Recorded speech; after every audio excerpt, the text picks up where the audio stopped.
जैसे कि बौद्ध धर्म में आ, 2 प्रकार से ध्यान साधनाओं को बताया जाता है। जिसमें पहला जो प्रकार है जिसे समत ध्यान कहा कहते हैं। समत का अर्थ है कि मन को शांत करने वाला, जिसे हम समत ध्यान कहते हैं। और समत ध्यान के अंदर जो हम 40 प्रकार के जो कम्मठान हैं, जिस कम्मठान में से हमने आनापानासति, बुद्धानुसति या 4 ब्रह्म विहार, इसके बाद थोड़ा हमने देखा है। तो ये है समत ध्यान के प्रकारों में ध्यान आते हैं। और ऐसे और अनेक प्रकार की ध्यान साधनाएं हैं कि जो मन को शांत करने के लिए हमें बुद्ध ने बताई है। अभी हम आते कि जब मन शांत होता है, उसके बाद में भी बुद्ध बताते हैं कि हमने और एक महत्वपूर्ण ध्यान की तरफ आगे आना चाहिए, क्योंकि ये सभी मन को शांत करने वाले ध्यान जो है वो हमें ध्यान के अंदर सुख देते हैं या तनाव मुक्त अनुभव कर सकते हैं, आनंद का अनुभव कर सकते हैं। लेकिन जैसे हम ध्यान के बाहर आते हैं तो वैसे ही हमारा मन फिर से अशांत होने लगता है। ये हमारा अनुभव है और बुद्ध ने भी इस अनुभव को महसूस किया था। तब जाके बुद्ध ने और एक विशेष प्रकार के ध्यान साधना का संशोधन किया, खोज की, जिसे विपश्यना कहते हैं। और विपश्यना ध्यान बौद्ध धर्म की सबसे बड़ी पहचान है, क्योंकि विपश्यना ध्यान क्या करता है कि जो मन के जो क्लेश है, जिसके कारण मन ध्यान के बाहर आने के बाद में अशांत हो जाता है, फिर से आसक्ति में जाता है, फिर से लोभ में जाता है, फिर से दुख में वो ज़्यादा चले जाता है, फिर से हमें दुख होता है। ध्यान या शील या दान का आचरण करने के बाद में भी हमें कहीं न कहीं दुख होने लगता है। तो ये सभी दुख इसलिए होता है क्योंकि उसके भीतर जो क्लेश है, वो क्लेश अभी भी वहाँ पे मौजूद है। उसका जो मूल जो है नष्ट नहीं हुआ है। और विपश्यना ध्यान क्या करती है? उस मूल को नष्ट करती है। इसलिए उसको विपश्यना ध्यान कहा जाता है। विपश्यना इस ध्यान के शब्द में ही उसका अर्थ छुपा हुआ है। विपस्सना, वि मतलब विशेष प्रकार से या अंतर्दृष्टि से, पस्सना मतलब देखना, दर्शन करना, उसका प्रत्यक्ष साक्षात्कार करना, उस सत्य के साथ में आमने सामने अनुभव करना। उसमें कोई बीच में मीडिएटर नहीं है, बीच में कोई विचार नहीं है, बीच में कोई समझाने वाला नहीं है। वो डायरेक्ट अनुभव है, सत्य का प्रत्यक्ष अनुभव, साक्षात्कार, जिसे हम विपश्यना ध्यान कहते हैं। तो विपश्यना ध्यान की जो परंपरा है, ये बुद्ध के ध्यान परंपरा से ही शुरुआत हुई है। और सभी बुद्ध जो है आनापानसति ध्यान करते करते विपश्यना को प्राप्त करते हैं। विपश्यना दूसरे अर्थ में प्रज्ञा को भी कहा जाता है। प्रज्ञा और विपश्यना ये दोनों ही एक दूसरे के पर्यायवाची शब्द है।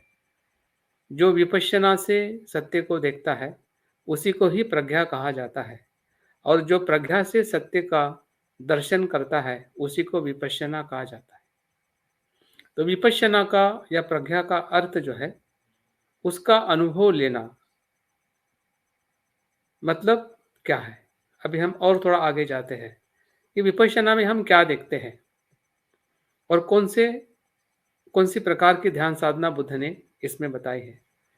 विपश्यना का दर्शन जो है वो अस्तित्व को जैसे है वैसे देखना। तो अस्तित्व क्या है? अस्तित्व हम किसे कहते हैं? अस्तित्व के अर्थ में सब कुछ आ जाता है।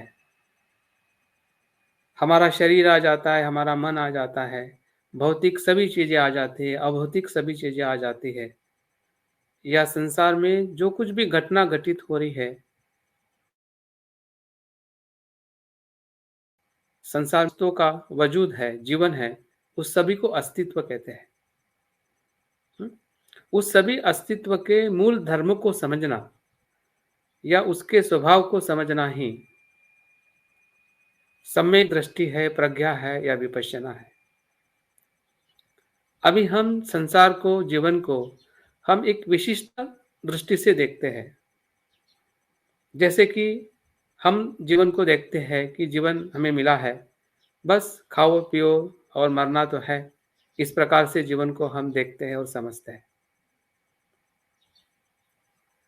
तो ऐसे एक अर्थ में, एक पक्ष में जीवन को समझना वो सम्यक दृष्टि नहीं है, वो अधूरी दृष्टि है। अगर हम एक कहानी के माध्यम से अगर देखें, तो हमें पता चलता है कि एक समय की कहानी बुद्ध बताते हैं कि एक राजा होता है और वो 5 अंधे लोगों को इकट्ठा करता है। अपने सेनापति को कहता है कि भाई एक कोई ऐसा खेल दिखाओ जिससे मुझे मनोरंजन मिले। तो सेनापति क्या करता है कि 5 अंधे को इकट्ठा करता है और एक हाथी बीच में रखता है और पांचों अंधों को वो हाथी के अलग-अलग हिस्से के जगह पे खड़ा करता है। ये पांचों अंधे जन्म से अंधे होते हैं और राजा अपने सिंहासन पे बैठा रहता है, प्रजा भी रहती है और पांचों जो अंधे जो है उस हाथी के एक पैर के पास खड़ा होता है, एक पूंछ के पास खड़ा होता है, एक सूंड के पास होता है, एक पीठ पे खड़ा होता है और राजा का वो पांचों अंधों को बोलता है कि बताओ, ये जो हाथी है कैसा है, उसका वर्णन करो। के पास में खड़ा होता है, उसको छूता है तो बोलता है कि हाथी खंबे के जैसा है। एक पूंछ को छूता है तो वो बोलता है कि हाथी रस्सी के जैसा है।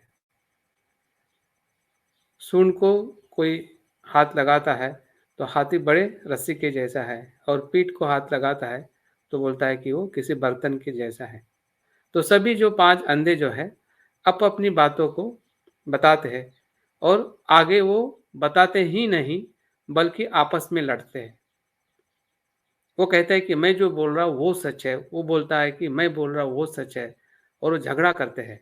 जबकि वो जन्म से ही अंधे हैं, उनको इतना भी पता नहीं चलता है कि मैं जो इस अंधी आँखों से देख रहा हूँ, उस हाथी का संपूर्ण दर्शन नहीं है। और राजा ये देख के काफ़ी आनंदित होता है और वो मज़ा लेता है कि किस प्रकार से ये अंधे हैं, ये अंधे होकर भी लड़ रहे हैं। हाँ? अपनी बात को बताने के लिए, समझाने के लिए। तो हम भी अपने संसार को इसी प्रकार से अंधी दृष्टि से, अधूरी दृष्टि से, अज्ञान से हम संसार को देखते हैं और हमें लगता है कि संसार ऐसा-ऐसा है या संसार भगवान ने बनाया है, संसार में आत्मा है या संसार में खाओ-पियो या भौतिक जीवन जी लो, यही जीवन है। इस प्रकार की दृष्टि कहीं न कहीं हमारे आस-पास में है या हम उससे ग्रसित हैं। लेकिन जो राजा है, राजा की आँखें पूरी तरह से अच्छी है। वो हाथी को पूरी तरह से देखता है।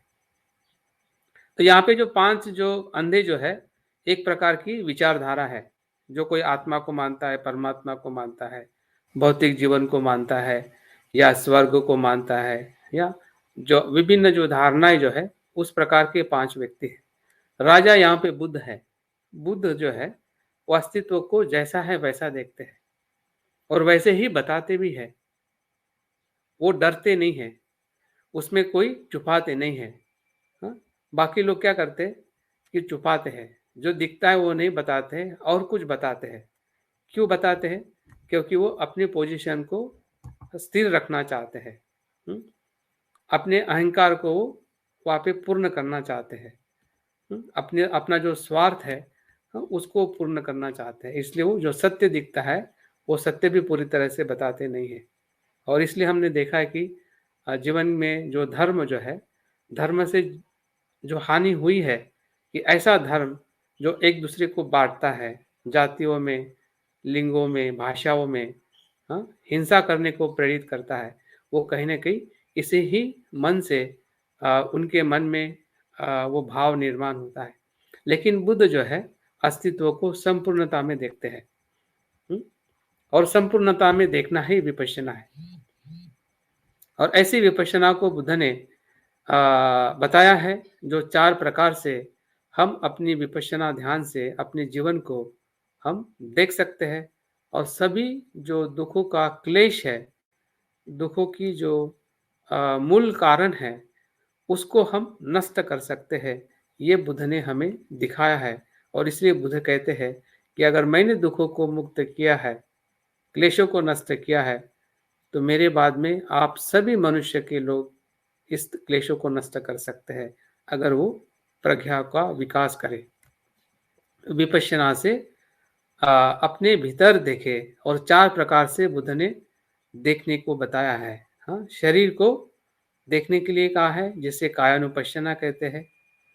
हमारे शरीर पर होने वाली वेदनाओं को देखने के लिए कहा है, जिसे वेदनानुपश्यना कहते हैं। हमारे चित्त को, मन को देखने के लिए कहा है कि जिसे चित्तानुपश्यना कहते हैं। और मन में जो धर्म निर्माण होते हैं, विचार निर्माण होते हैं, कल्पनाएं निर्माण होती है, उसको भी देखने के लिए कहा है, उसे चित्तानुपश्यना कहते हैं। तो ये चारों प्रकार की विपश्यना जो है, ये हमारे शरीर और मन का सम्यक दर्शन है। और जब हम अपने शरीर को, जैसे कि अभी हम अपने शरीर को देख रहे हैं कि एक ठोस के रूप में देख रहे हैं कि वो ठोस है, सुंदर है, ये ऐसा ही रहेगा, ऐसा ही रहना चाहिए। हम बूढ़े नहीं होने चाहिए, हमारे बाल नहीं झड़ने चाहिए, हमें ऐसा नहीं होना चाहिए, वैसा नहीं होना चाहिए। हम हमेशा इसके आसक्ति में ही पड़े रहते हैं और इसी आसक्तियों के कारण हम अपने शरीर को और सुंदर बनाने के लिए या अलग-अलग प्रकार की दवाइयाँ या ऐसे औषधियाँ, ऐसे हम चीज़ें खाते हैं कि जो शरीर के लिए उससे भी ज़्यादा हानिकारक होती है। क्यों? क्योंकि हम शरीर को पूरी तरह से समझ नहीं पाते हैं। तो विपश्यना, कायानुपश्यना हमें अपने शरीर का सम्यक दर्शन कराती है। हाँ? कि हमारा शरीर को स्वस्थ रखना ये हमारी नैतिक ज़िम्मेदारी है। लेकिन उसके प्रति आसक्ति रखना, वो हमारा मूर्खता है, वो हमारा अज्ञान है, वो हमारा मूल कारण है जिसके वजह से हम दुखी होते हैं। जब हम विपश्यना ध्यान से अपने शरीर को ऑब्ज़र्व करते हैं, एक-एक हिस्से को देखते हैं, तो हिस्से में ऐसी कोई भी चीज़ दिखाई नहीं देती है कि जो नित्य है, कि जो आज जो है या कल जो थी, वो आज वैसी की वैसी ही रहेगी। और आज जो हमारा शरीर है, कितना भी सुंदर है, कितना भी युवा है, आने वाले 5 साल के बाद, 10 साल के बाद में वैसे ही रहेगा, ऐसा कुछ भी हमारे शरीर में दिखाई नहीं देता है। और जब हम उस भाव से उस जैसा है वैसा देखते हैं, तो हमारे शरीर के प्रति आसक्ति धीरे-धीरे कम होने लगती है। और जैसे आसक्ति कम होती है, वैसे हमारा स्वास्थ्य है, हमारी सुंदरता है और नैसर्गिक तौर पे अच्छी होने लगती है। क्योंकि हम देख रहे हैं कि हमारा शरीर कैसे बनता है। 4 धातुओं से बनता है, जिसे पृथ्वी, आप, तेज, वायु कहते हैं। और इसी का आना-जाना वो हमेशा लगा रहता है। साँस का तो हर क्षण में रहता है। खाना हम हर एक 4 घंटे के बाद खाते हैं। हुँ? उष्णता तो हमेशा हमें मिलती है और पानी भी हम हमेशा 2 घंटे के बाद पीते रहते हैं। तो ये सभी जो घटकों से हमारा शरीर बना है और हमारे शरीर की वो ज़रूरत है, आसक्ति नहीं है। लेकिन जब हम सम्यक दृष्टि से नहीं देखते हैं, तो हमारी खाने की भी आसक्ति बन जाती है, कपड़े की भी आसक्ति बन जाती है, हमारी सुंदरता की भी आसक्ति बन जाती है और ऐसी कितनी सारी आसक्तियाँ जो है, जो हम ही बनाते हैं और हम ही उस आसक्तियों को जब पूर्ण नहीं करते हैं या वो पूर्ण नहीं होती है, तो वैसे-वैसे हम दुःख, चिंता और भय में चले जाते हैं। वैसे ही वेदनाओं के प्रति हमारी गलत धारणा, कि वो हमें लगता है कि वेदना नित्य है। लेकिन जैसे-जैसे हम वेदनाओं को महसूस करते हैं, जागृति का सराव करते हैं, उसको तटस्थ भाव से देखते हैं, सूक्ष्मता से देखने के लिए हम ध्यान में बैठते हैं, तो हमें अपनी वेदनाएँ कैसी दिखने लगती है? तरंगों जैसी दिखने लगती है। वो क्षणिक आती है और चली जाती है। एक क्षण में हमें भय आता है, दूसरे क्षण में चले जाता है। लेकिन एक क्षण में जब आता है, तब उस भय को नहीं देखने के कारण वो दूसरे क्षण में भी जीवित रह जाता है। क्योंकि उसको हम पकड़ लेते हैं या वो हमें पकड़ लेता है। लेकिन वो तो एक ही क्षण के लिए आया और चला भी गया। लेकिन उसकी असर हमारे जीवन में हमेशा बनी रहती है। क्यों? क्योंकि उस वेदना को हम बदलते हुए देख नहीं पाते। और विपश्यना क्या करती है? जैसा हम विपश्यना से अपने भय, चिंता और वेदनाओं को देखते हैं, तो हमें बदलते हुए दिखाई देती है। उसका स्वभाव आना और जाना दोनों दिखाई देता है। और जिस क्षण में हमें आना-जाना दोनों दिखाई देता है, तो सभी भय या सभी चिंताएँ अपने आप में गिर जाती है। हाँ, उसका जो महल जो है, जो हमने बनाया था द्वेष का या आसक्ति का, वो नीचे गिर जाता है, क्योंकि वो उसका वजूद ही नहीं है। जब बनी थी तब भी वजूद नहीं था, लेकिन फिर भी अभी तक हमारे साथ में रहा। लेकिन अभी अगर हम उस वेदनाओं के साथ में जागरूक हो जाते हैं, तो अभी से ही वो सभी पहले के जितने भी संस्कार हैं, गिरने लगते हैं और हम अपनी वेदनाओं से मुक्त होते हैं। हाँ, मन के प्रति भी हम जागरूक होते हैं। मन के भीतर जो कुछ भी भाव निर्माण होता है, मन के भीतर जो धर्म निर्माण होता है, जिसे हम विचार कहते हैं, जिसे हम कल्पना कहते हैं, जो कुशल भी होती है और अकुशल भी होती है। उन दोनों भाव को हम जागृति से देखते हैं, हाँ, उसको विपश्यना से देखते हैं, हाँ, उसके स्वभाव को हम पहचानते हैं, हाँ, ध्यान के माध्यम से, हाँ, चिंतन के माध्यम से। तो धीरे-धीरे हमारे मन के भीतर आने वाला जो विचारों का जो तरंग है या विचारों का जो प्रवाह है, उसको हम स्मृति से देखते-देखते, हाँ, उसके जो होने का, हाँ, आने का भी एहसास होता है और जाने का भी एहसास होता है। अभी हम जागरूक नहीं रहने की वजह से उसका सिर्फ़ आने का एहसास हो रहा है, जाने का एहसास नहीं हो रहा है, क्योंकि हम जागरूक नहीं हैं। हम विपश्यना से उसको देख नहीं पा रहे और जिस क्षण में, जिस समय में हम विपश्यना से उसको देखते हैं, तो वो जाने का भी स्वभाव दिखने लगता है। हमें चीज़ें अनित्य दिखने लगती है और जैसे चीज़ों को हम अनित्य देखते हैं, वैसे-वैसे हमारी विपश्यना जो है, वो मजबूत होने लगती है। क्योंकि विपश्यना क्या करती है कि हमारे अस्तित्व के 3 लक्षण को बयान करती है या हमारे सामने प्रकट करती है कि जीवन अनित्य है, अनात्म है और अंतिमता वो दुखदायी है। संसार में ऐसी कोई चीज़ नहीं है, ऐसी कोई अस्तित्व नहीं है कि जो हमें या किसी भी मनुष्य को वो संपूर्ण सुखी कर सकता है। इसका एहसास होना ही विपश्यना है और वो एहसास जैसे-जैसे होता है, वही एहसास हमें निर्वाण की तरफ लेके जाता है।